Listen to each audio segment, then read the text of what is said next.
Congratulations on being accepted to Chico State. Now that you've activated your student portal and you've viewed your application status, the next step is to declare your intent to enroll.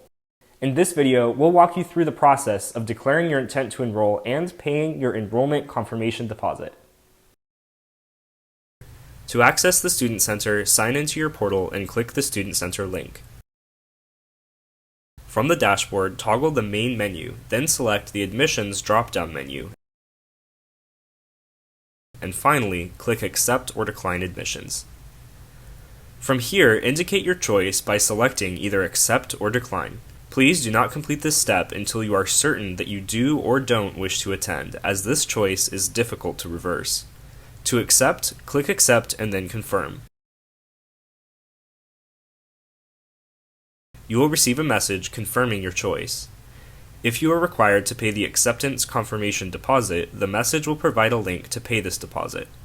Click this button to be redirected to the CashNet payment website. Select Make a Payment, then click the selection Fall 2021 Admit Intent to Enroll. Enter the amount listed in the description, which in this case is $200.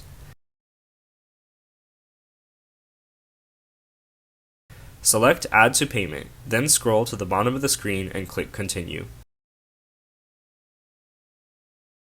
Enter your payment information and continue throughout the checkout process. Please note that this deposit is non-refundable. You will not be able to get it back if you change your mind. So make sure that you're completely certain of your choice before you decide to accept your admissions offer. If you are not required to pay this deposit, your confirmation message will only have one selection, the OK button. Once you have accepted your admissions, your application status will list Intent to Enroll Received. For more information on how to check your application status, as well as how to activate your student portal account, please refer to our earlier video on checking your application status. If you have any questions or difficulties, please contact the admissions office.